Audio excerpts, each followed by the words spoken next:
Airline को अपनी तजवीज़ करदा फहरिस्त से हटा दिया। यूरोपीय यूनियन ने PIA के फजाई ऑपरेशन को 6 माह के लिए मुअत्तल कर दिया। अमेरिका ने पाकिस्तान की एयर सेफ्टी रेटिंग को कम कर दिया। बरतानिया ने अपने 3 एयरपोर्ट से PIA की परवाज़ों पर पाबंदी लगा दी। मलेशिया ने पाकिस्तानी पायलट्स को आर्जी तौर पर मुअत्तल कर दिया। वियतनाम एविएशन अथॉरिटी तमाम पाकिस्तानी पायलट्स को ग्राउंड कर दिया, जो तारीख में कभी नहीं हुआ था।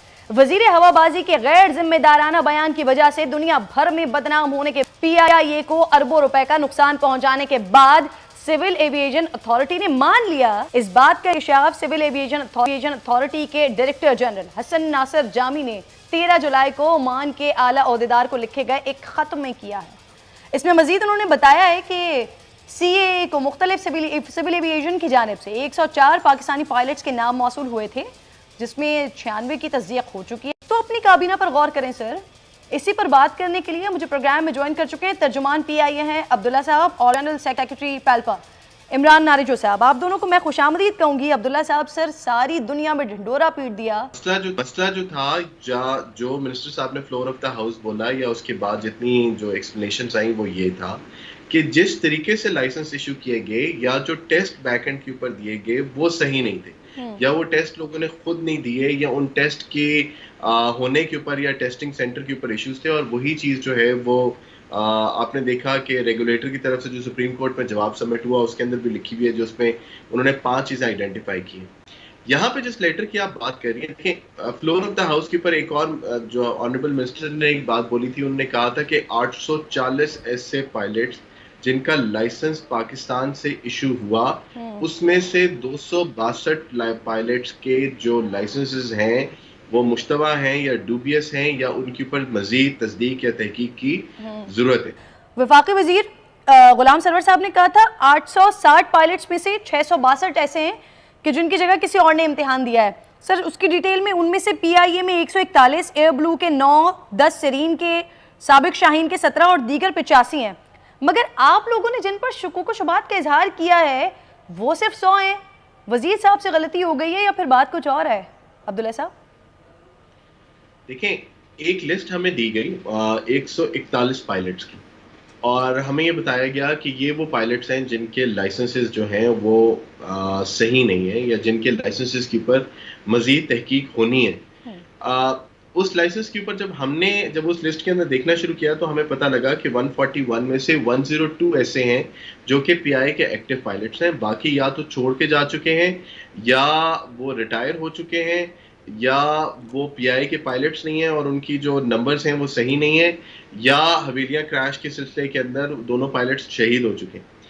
हमने जब इस सिलसिले में सिविल एविएशन से या जब जिन्होंने लिस्ट हमें प्रोवाइड की, हमने उनसे बात की तो उन्होंने कहा कि जो एक पीरियड लिया था जिसके अंदर उन्होंने ये तमाम तहकीकात की, उसके अंदर जितने लोग निकले, जितने पायलट्स निकले, उन सब की उन्होंने लिस्ट बना के दे दी, रिगार्डलेस वो PIA के साथ अभी एग्जिस्ट करते हैं या वो PIA के साथ एग्जिस्ट नहीं करते। हम लोगों के चूंकि 102 पायलट थे, हमने एक्शन 102 के ऊपर लिया, जिसके अंदर से 17 जिनके फाइनली लाइसेंसेस जो हैं वो हुकूमत पाकिस्तान ने रिवोक कर दिए हैं और उनको हम डिसमिसल की तरफ लेके जा रहे हैं, और बाकी सारे के सारे जो 85 बनते हैं वो ग्राउंडेड हैं। उन 85 में से भी 34 के ऊपर प्रॉपर तहकीकात का आगाज हुआ है अभी, जिसके ऊपर गवर्नमेंट ने उनके लाइसेंसेस सस्पेंड किए और उसके ऊपर अभी जो फॉर्मल लीगल प्रोसीजर्स हैं वो शुरू किए जा रहे हैं। अब्दुल्ला साहब मुझे बताइएगा सर, PIA अपने पायलट्स के बजाय कुछ वक्त के लिए बाहर से पायलट्स बुलवाकर ऑपरेशन जारी रखने का इरादा रखता है सर? नहीं, इस तरह का कोई इरादा नहीं है। देखें, हम कोशिश ये कर रहे हैं कि हम इस पूरी चीज़ को फाइट आउट करें। हम देखें, एक टेम्परेरी सोल्यूशन हो सकता है कि आप बाहर से पायलट रखें, अपार्ट फ्रॉम द फैक्ट कि कुछ पायलट्स हैं जिनके लाइसेंसेस जो हैं वो मुश्तबा निकले या उनके प्रोसीजरल लैप्सेस निकले, जिसकी बाहर से पायलट्स लाने का डिसीजन हो चुका है अब्दुल्ला साहब? सॉरी, दोबारा बताइए। बाहर से पायलट्स लाने का सर डिसीजन हो चुका? नहीं, कोई इस तरह का डिसीजन नहीं हुआ। 2 बातें इसके ऊपर ये हैं। 1, हम लोग कॉन्फिडेंस बिल्डिंग मेजर्स जो हैं वो कर रहे हैं। यूके और EASA अथॉरिटीज़ को हम उनको दे रहे हैं कि हमारे सेफ्टी और बाकी तमाम चीज़ों के ऊपर आएँ। कुछ रिफॉर्म्स एंड रिस्ट्रक्चरिंग है जो कि PI और रेगुलेटरी फ्रेमवर्क के अंदर हो रही है, वो हैक प्रूफ रिफॉर्म्स है, वो करेंगे तो ओवरऑल हमारी चीज़ें इंप्रूव हो जाएंगी। दूसरा ये कि PI के अंदर बाय द वे मैं आपको एक बात बताता चलूँ कि हमारे पे ऊपर सुप्रीम कोर्ट की पाबंदी आयद है। हम कोई नया एम्प्लॉई नहीं PI में रख सकते जब तक सुप्रीम कोर्ट का इसके ऊपर फैसला नहीं आता। अब इमरान साहब का भी कमेंट शामिल करते हैं। नारिजू साहब, सर ये कश्ती किस पार लगेगी सर? 262 में से अब कितने रह गए हैं? 150 रह गए और शायद हो सकता है ये भी क्लियर हो जाए। तो अब आप मुझे बताइए कि जो इतना नुकसान हुआ है इसकी जिम्मेदारी कौन लेगा, किस पर आयद होगी? अस्सलाम वालेकुम, थैंक यू वेरी मच कि आपने मुझे शो में लिया। मैं अब्दुल्ला साहब की बात से शुरू करूँगा। अब्दुल्ला साहब ने जिस तरह से फरमाया कि ये सस्पिशियस या ये फेक लाइसेंस, देखें ये प्रोसीजर लैप्स है। अगर आपको कोई एक सस्पिशियस चीज़ है उसके बारे में इन्वेस्टिगेशन करनी चाहिए। आज अगर सिविल एविएशन ने जैसे कि फरमाया कि 34 पायलट को शो कॉज नोटिस दिए गए, वो मैं आपको क्लेम करता हूँ वो प्रोसीजर भी टोटल रॉन्ग है। क्योंकि जब आप किसी को शो कॉज करते हैं या किसी को पूछते हैं कि भाई आप गलत हैं, तो उसको पहले शो कॉज करते हैं, उसके बाद उसका आंसर आता है और फिर उसके बाद उसको सस्पेंड करते हैं और फिर फाइनल हियरिंग होती है। यहाँ तो अब सस्पेंड कर दिया गया और फाइनल हियरिंग हो रही है। ये बात आप ऑन रिकॉर्ड ले लें। दूसरी बात ये है कि हम तो 262 की बात करते हैं, इसका मतलब है कि प्रोसीजर पहले दिन से ही सही अडॉप्ट नहीं किया गया। सस्पिशियस होना ठीक है, आप मुझे कह सकते हैं, कुछ भी कह सकते हैं, लेकिन उसके लिए एक इदारा मौजूद है। इस तरह क्या ये ढूंढोरा पीट के इन्होंने पूरी दुनिया के अंदर एयरलाइन सिविल PIA का और क्या सिविलेशन का इतना बड़ा संगीन नुकसान नहीं किया?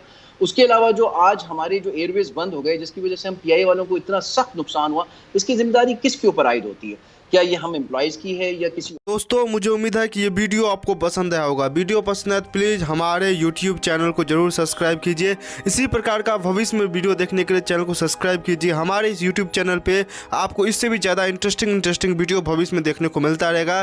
तो प्लीज़ हमारे YouTube चैनल सोच टाइम्स को सब्सक्राइब कीजिए, वीडियो को लाइक कीजिए, इस वीडियो को अपने दोस्तों के साथ जरूर शेयर कीजिए। नमस्कार, फिर मिलेंगे अगले